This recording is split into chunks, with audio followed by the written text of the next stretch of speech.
अस्सलाम वालेकुम नाज़रीन, आप देख रहे हैं प्रोग्राम टू द पॉइंट। मैं हूं मोहम्मद जुनैद हलीम। नाज़रीन, आज 25 मई है और आज मुल्क की सियासत का एक इंतहाई अहम दिन है, क्योंकि साबिक वज़ीर आज़म और चेयरमैन PTI इमरान खान ने आज़ादी मार्च का ऐलान किया था और उन्होंने कहा था कि अगर मुझे रोक सकते हो तो रोक के दिखाओ। पेशावर से इस्लामाबाद की तरफ वो पहुंचे और इस वक्त ये दावा किया जा रहा है कि डी चौक पर उन्होंने कब्जा कर लिया है। इसके बावजूद कि सुप्रीम कोर्ट ने H9 की इजाज़त दी थी कि वहां पर आप जलसा कीजिए, लेकिन जलसा करने के बाद मुंतशिर हो जाएं, धरना ना दिया जाए। लेकिन आज जो मुल्क के छोटे बड़े शहरों में मनाजिर देखे गए नाज़रीन, वो इंतहाई तशवीशनाक और अफसोसनाक थे। जंग का मंजर पेश करते हैं तमाम शहर और तमाम तर रुकावटों को अबूर करके पहुंचने की जो कॉल थी उसे पूरा करने के अंदर हमने बहुत सी जो अफरा तफरी का आलम भी देखा है। साथ ही सुप्रीम कोर्ट ने यह कहा है कि आज रात 10 बजे दोनों जमातों की एक कमेटियां तश्कील दी गई हैं, जिसमें से जो हुकूमती कमेटी है उसकी सरबराही कर रहे हैं यूसुफ रज़ा गिलानी साहब, और दूसरी तरफ जो अपोजिशन यानी कि PTI की कमेटी है उसको बाबर अवान लीड कर रहे हैं। और कहा गया है कि आप लोग बैठिए, इस मसले का हल निकालिए ताकि मुल्क को इस इंतशार से बचाया जा सके। साथ ही इस अफरा तफरी के आलम में नाज़रीन लंदन से भी कुछ हिदायत आई मियां मोहम्मद नवाज शरीफ की तरफ से। उन्होंने कहा है कि PTI को उनके हाल पे छोड़ दें, इनसे किसी किस्म के मुज़ाकरात तो ना किए जाएं, लेकिन अगर ये धरना देना चाहते हैं तो इन्हें धरना देने की इजाज़त दी जाए। यहाँ पे नाज़रीन इस तमाम सूरत हाल के अंदर सबसे बड़ा सवाल ये पैदा होता है कि क्या ये तमाम जो एक्टिविटी है, क्या ये पाकिस्तान को ताकतवर करने के लिए, पाकिस्तान को मजबूत करने के लिए हो रही है, या फिर अपनी ज़ात को, अपनी सियासी जमात को ताकतवर करने के लिए की जा रही है?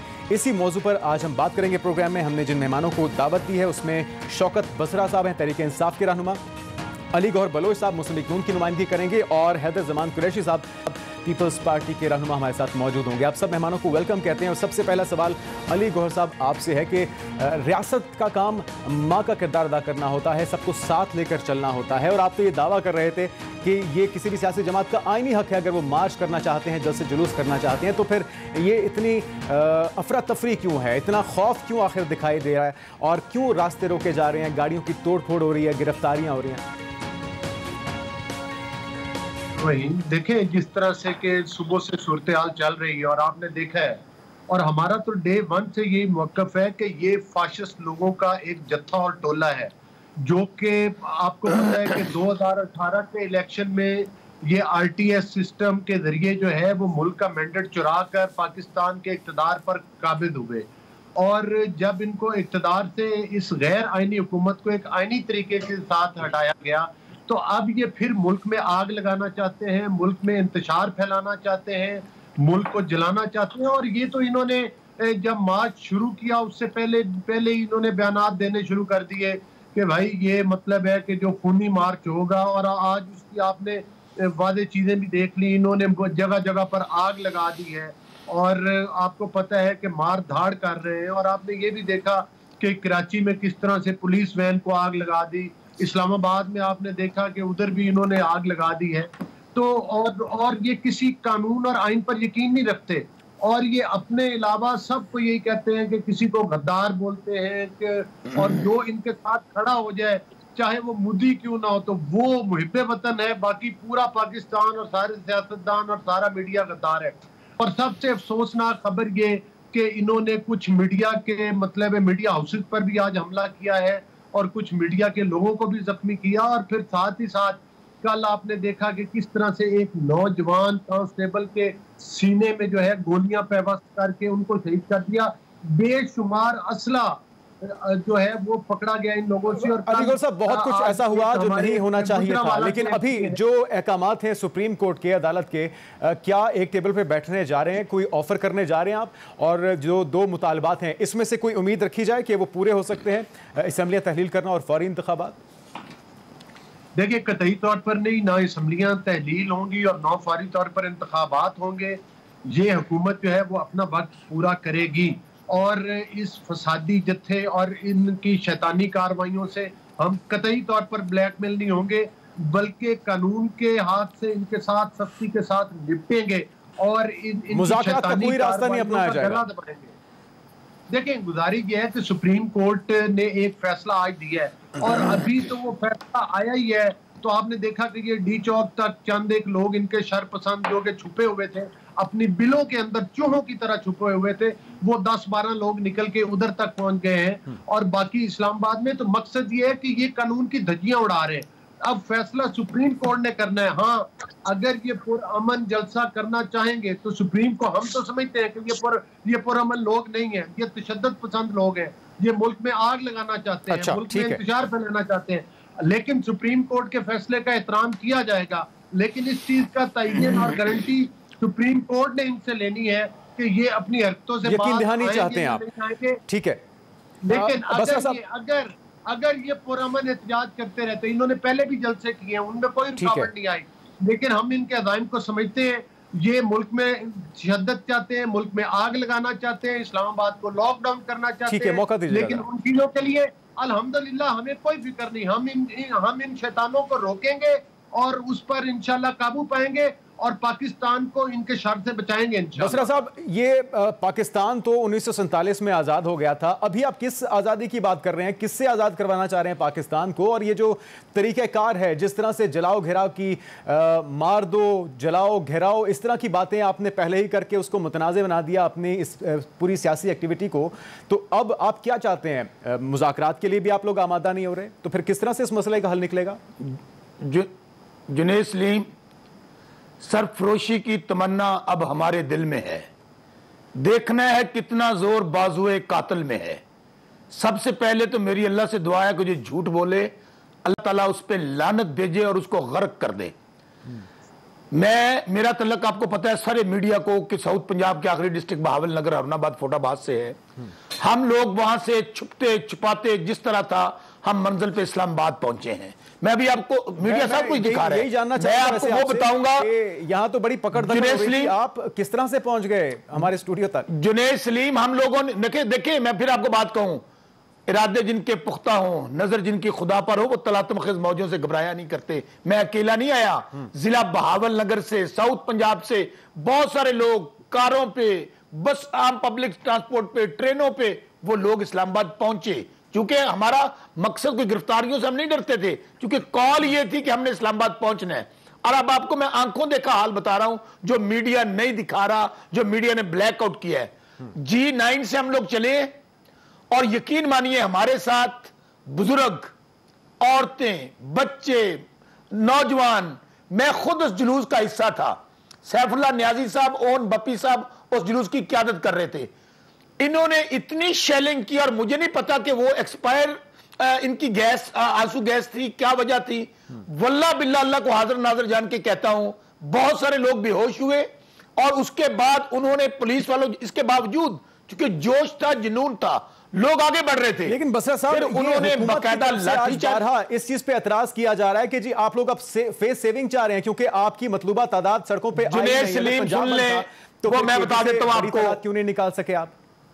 जुनैद सलीम, अभी मैं डी चौक हम पहुंच चुके हैं। अभी जो कह रहे थे ना बलोच साहब कि 7, 8, 10 लोग पहुंचे हैं, हजारों की तादाद में हमने कंटेनर, रुकावटें, शेलिंग, आंसू गैस, लाठीचार्ज को फेस करते हुए हम लोग डी चौक पहुंच चुके हैं। मैं वहां से प्रोग्राम कर रहे हैं और मैं हो सकता है ना आता, मैं पैगाम देने आया हूं एक्सप्रेस टीवी के जरिए कि कितने जुल्म करोगे, आप जुल्म करोगे, हम आगे बढ़ेंगे। और दूसरी बात बता दूं, हम लोग जाने के लिए नहीं आए हैं, डी चौक में धरना देंगे, इनका हर जुल्म बर्दाश्त करेंगे, पुरअमन रहेंगे। सुन ले मेरी बात, जब तक इन्होंने इलेक्शन की डेट नहीं दी हम डी चौक को छोड़ने वाले नहीं हैं। अभी ये कह रहे हैं लोग नहीं पहुंचे, आप जरा अपने अभी कहें अपने रिपोर्टर को और कैमरामैन को कि मेरे साथ डी चौक में चले, मैं आपको लाइव दिखाता हूं। और मैं आपको फुटेज बना के भेजता हूं कितने लोग डी चौक पर पहुंच चुके हैं। सारी लाइव कवरेज किया है। बसरा साहब, मुझे दूसरी बात की तरफ बढ़ूंगा, मुझे सिर्फ इतना बता दें कि सुप्रीम कोर्ट के अहकामात पे अमल होगा, क्या टेबल पे बैठने के लिए आमादा होंगे? और कहना चाहता हूं, मुझे मौका दीजिएगा। मैं बिल्कुल मौका दूंगा, मुझे जरा इस चीज का जवाब दे दीजिए कि क्या मुज़ाकरात की तरफ आएंगे या डेडलॉक यूं ही बरकरार रहेगा? जुनैद, इंडिया यूं लग रहा था इंडिया ने मकबूजा कश्मीर पे हमला कर दिया है, जैसे लग रहा था इसराइल ने फलस्तीन पे हमला कर दिया है। वहां पर इतनी बम्बार्डमेंट, इतनी शेलिंग, शर्म आनी चाहिए इनको। ये कहते हैं हम जमहूरी लोग हैं, लेकिन बलोच साहब ये बात ज़हन में रखना, कितना जुल्म करोगे, इतना जुल्म करो जितना कल बर्दाश्त कर सकोगे। कुरैशी साहब, पीटीआई तो इस वक्त बज़िद है कि वो दो चीजें हैं, एक तो असेंबलियां तहलील करना, दूसरा है मुतालबा फौरी इंतखाबात का ऐलान। इससे कम पे वो बात ही नहीं करेंगे। तो आपको लगता है कि हुकूमत भी बंद गली में फंस चुकी है और बिलाखिर उन्हें ये मुतालबात मानने पड़ेंगे, और कल को आपने भी अपोजिशन में बैठना है कभी ना कभी, तो अगर आप लोग ये रुकावटें डाल रहे हैं तो कल को आपको भी इसका सामना करना पड़ सकता है। बिस्मिल्लाहिर्रहमानिर्रहीम। बहुत शुक्रिया जुनैद साहब। आज जो हुआ पाकिस्तान के अवाम ने देखा और कैमरे की आंख से पिछले 48 घंटों से देखा जा रहा है, ये ना सिर्फ अफसोसनाक है बल्कि काबिल मजम्मत है। अब बहुत जज्बाती जोश खिताबत से यहाँ पे बात की गई। दो तीन बातें हैं, अगर हम जज्बात को साइड पे रख के कर लें तो ज़्यादा बेहतर है। पहली बात यह है कि अगर आपने नए इंतखाबात के लिए जाना है तो जो आपके अपने मेंबरान कौमी असम्बली हैं उनके आप इस्तीफ़े कबूल करवाएं। पहले अपना जो है वॉक द टॉक तो करें ना, जो आप बात करते हैं उस पर खड़े हों। उसके बाद केपीके की असम्बली तहलील कर दें। अगर आप वाकई समझते हैं कि लाखों करोड़ों की तादाद में लोग आपके साथ हैं और आपका बयानिया जिहाद का, एंटी अमेरिका का, पाकिस्तान को बर्बाद करने का, पाकिस्तान को आग लगाने का, आप देखिए ना आज क्लाइमेट चेंज की बात करने वाले किस तरह एक्सपोज हुए हैं कि इनके जत्थों ने, इनके दहशतगर्दों ने, मैं समझता हूँ जो इनकी जमात में शामिल हैं कई, उन्होंने किस तरह इस्लामाबाद की ग्रीन बेल्ट्स और दरख्तों को कैमरे के सामने आंख लगाई, और ना जाने ये इसके बाद मरगला की पहाड़ियों को जलाएंगे। और सुप्रीम कोर्ट का फैसला हमें काबिल एहतराम है, लेकिन उन्होंने तो बहुत काम आसान कर दिया, क्योंकि सुप्रीम कोर्ट के फैसले के बाद तमाम तर जान और माल की जो जिम्मेवारी है वो सुप्रीम कोर्ट के फाजिल फैसले की बुनियाद पर उस इदारे पे होगी, क्योंकि उन्होंने इनको एक लाइसेंस दे दिया है।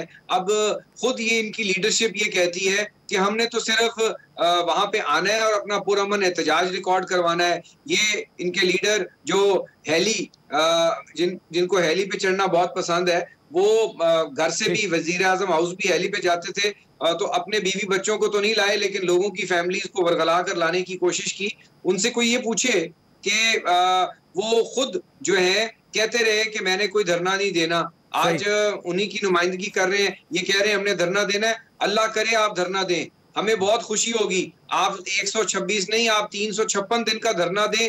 आप हुकूमत रुकावट नहीं डालेगी। देखिए आप ये नहीं, हम क्यों डालेंगे? और ये कोई बंद गली नहीं है। शाराए दस्तूर अगर इन्होंने 356 दिन बंद रखनी है और उसके नतीजे में इस मुल्क में इंस्टेबिलिटी की फजा रखनी है, इकोनॉमिक मेल्टडाउन जो ये दे गए थे उसको स्टेबलाइज नहीं होने देना, पाकिस्तान की कौम देख रही है। और जहां पुलिस के लोगों साहब आप बजा कह रहे हैं, इससे मुल्क की मईशत को, मुल्क के इमेज को, पूरी दुनिया में जो मैसेज जाएगा उससे कितना नुकसान हो सकता है, लेकिन जिम्मेदारी तो हुकूमत वक्त की है। नाज़रीन, इस पे, इस अहम मामले पे और दीगर इसी से जुड़ी इश्यूज पे कुरैशी साहब एक मौका दीजिएगा, एक ब्रेक लेते हैं, बाद गुफ्तगू के सिलसिले को नाज़रीन यहीं से आगे बढ़ाएंगे।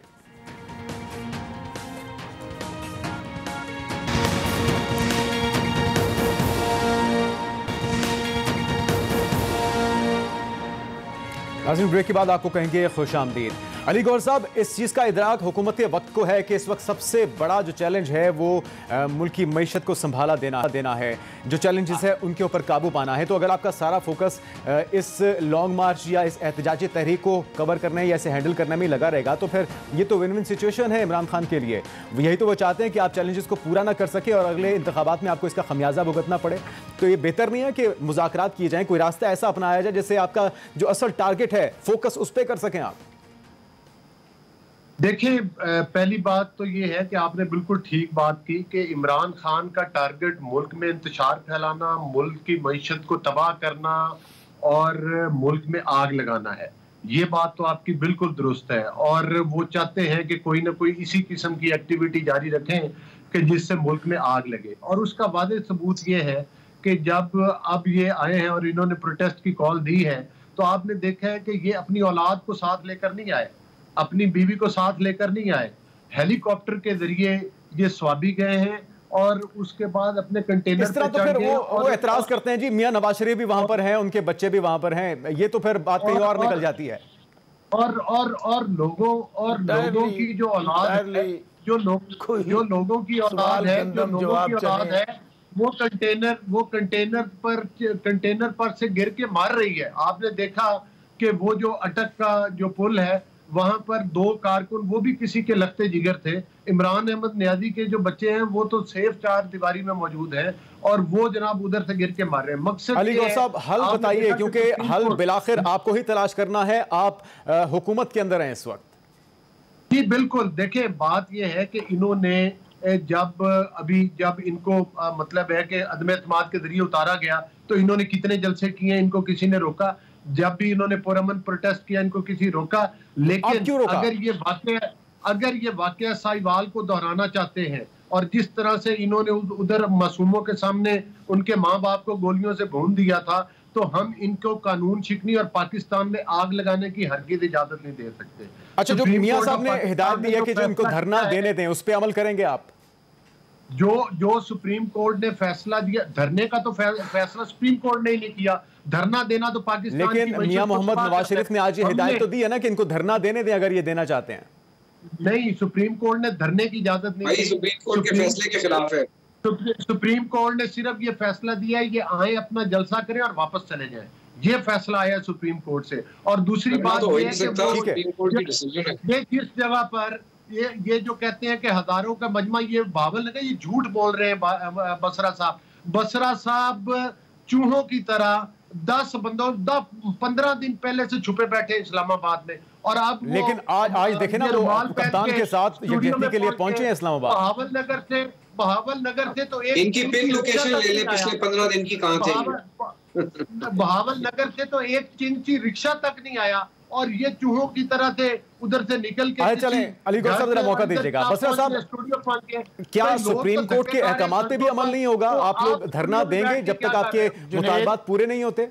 तो ये तो फिर तौहीन अदालत हो जाएगी। जुनैद, पहली बात तो जिस तरह की ये दोनों ज़बान इस्तेमाल कर रहे हैं और इल्ज़ामात लगा रहे हैं, इनको शर्म आनी चाहिए। ये पॉलिटिकल वर्कर है नहीं, चुके ये गुल्लू बट इनका जहन है, इनकी ट्रेनिंग ज़ियाई ट्रेनिंग है, ये आमरीत की पैदावार है। और अभी हैदर कोई साहब ज़ाहिर है इनके साथ अब मिल गए हैं। इनको क्या पता कि शहीद बीबी ने कितनी कुर्बानियां दी थी, इनको क्या पता शीज़ुल भुट्टो पे तख्तादार पे लग गए, आज ये दूध पीने वाले मजनू बन गए, इसलिए पार्टी का बेड़ा गर्क कर दिया है। बस ये आके टीवी पे इंटरव्यू दे लिया, पार्टी खत्म कर दी इन लोगों ने। और दूसरी बात, मैं आपको जुनैद एक बात बताऊं, मैं यहां पर धरने दिए इन लोगों ने, क्या 3 धरने दिए, 3 धरने, क्या इन लोगों के पे मुकदमे हुए? क्या शेलिंग हुई? क्या रुकावटें डाली? मान लिया शौकत बसरा, वो कहते हैं जी आपका मंसूबा तकरीबकारी का था, खाना जंगी का था, और फिर आपके अपने रहनुमाओं ने जो बयान दिए वो भी तो आपके आगे आ रहे हैं। इंटरप्ट ना करें। अगर मैंने आपको इंटरप्ट नहीं किया, दोनों को बोल लेते, मैं दोनों को नहीं बोलने दूंगा। चले अपनी बारी पे दोनों को नहीं बोलने दूंगा, मुझे बात करने दे। मैं आपकी तरफ आ रहा हूं, मुझे बात करने दे। बसरा साहब बात कीजिए। नहीं, हम आपको बोलने ही नहीं देंगे जुनैद, बात ये है, आपको बोलने ही नहीं देंगे। आप कर ले, मैं आपको कह रहा हूं, हमारे पास आपकी बात का जवाब नहीं दिया, अपनी बारी पे मौका मिलेगा। अपनी जवाब कर दे, आप अपनी बात पे बोलिए। अच्छा जुनैद, इन्होंने आप अभी देखें, आप यकीन माने इनको शर्म नहीं आती। ये तो हिटलर से भी बदतमीजी पैदा ना हो। इन्होंने आज मैं फिर कह रहा हूं, ये बात ना कीजिए, मौका दीजिएगा जरा। इनका यार चोर सुच बंद करें यार, जाती आप पे हमला ना कीजिए। यहाँ पे ये शेलिंग करें, ये यहाँ पर टारगेट किलिंग करें, ये हमें पे बुलेट्स मारे, ये हम पर यहाँ पर लाठी चार्ज करें, ये हम पर जो मर्जी बसरा साहब, एक बात ध्यान में रख लें, सुप्रीम कोर्ट ने कहा है कि धरना नहीं दे सकते। इस्लामाबाद से वापस नहीं जाएंगे जब तक ये इलेक्शन का अनाउंस नहीं करेंगे, और हम पुरअमन रहेंगे। हम लेकिन देखिए बसरा साहब, आप पुरअमन भी रहेंगे, लेकिन अदालती अहकामात पे तो अमल करना होगा। और दूसरी बात, अदालती अहकामात पे तो अमल करना होगा। मेरा डायलॉग का वक्त खत्म हो गया। देखिए, हुकूमत का काम बाल्दी से तेल सुटना नहीं होता। हम लोग पुरअमन चले, इन्होंने इस तरह चार दीवारी के तकद्दुस को पामाल किया, इस तरह लोगों के घर में दाखिल हो गए। और यार आप जुबान तो बंद करो, अपनी जुबान तो बंद कर लो। मुझे ब्रेक पे जाना है, एक ब्रेक पे जाना है मुझे। बसरा साहब अपनी बात मुकम्मल कीजिए, मुझे एक ब्रेक पे जाना है। क्यों बोलने दूं? इन्होंने पर्सनल रिमार्क मारे, जब तक ये वापस नहीं करेगा मैं मैं आपको सिर्फ बात ये कह रहा हूं कि हमने पुरअमन से। बसरा साहब, आप अल्फाज वापस ले लें ताकि बात आगे तो बढ़े। बसरा साहब, गुजारिश ये है कि आप अल्फाज वापस ले लें ताकि बात आगे बढ़ सके। और जातियात पे हमले ना करें ताकि बदमज़गी पैदा हो। अल्फाज वापस लो। सबसे पहले इसने पर्सनल बात की है, दूध पीते बच्चे सारा जहां जानते हैं, सारा भावलनगर जानते हैं। अच्छा चल सबर कर ले यार, डोंट बी पर्सनल आ गया ना पहलवान। अच्छा जुनैद, बात मैं ये कह रहा हूं कि हम अपने घरों में थे। चलिए आप लोग कूल डाउन हो जाए, ब्रेक लेते हैं नाज़रीन, ब्रेक के बाद से के सिलसिले को आगे बढ़ाएंगे।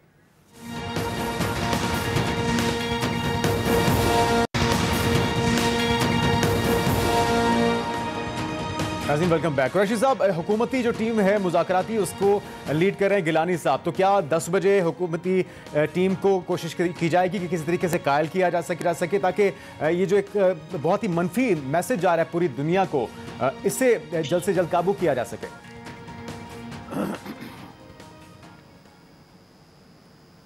जुनैद साहब, बात यह है कि मैं 30 सेकंड में बात करूंगा क्योंकि फिर आपने मेरी बात काट देनी है, आपके पास टाइम वैसे ही कम होता है। तो आपको मैं ये बता दूं, क्या नहीं आप अपना टाइम अपने हिसाब से मैनेज करें, आपका शो है।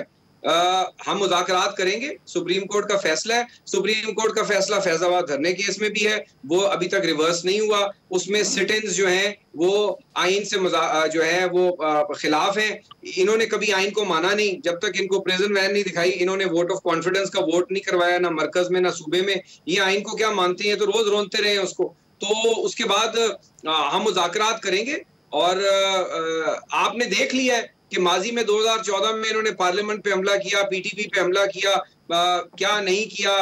लॉ इन्फोर्समेंट एजेंसीज के अफसरान, सीनियर अफसरान को जो है अब्यूज किया, मारा पीटा, जख्मी किया। हमारे अब इस बारी भी यही हुआ है। और मुझे ये बताएं कि ये पूरे में एहतजाज की जो डेफिनेशन है उसमें कहाँ है कि आप आग लगाएंगे, आप दरख्तों को आग लगाएंगे।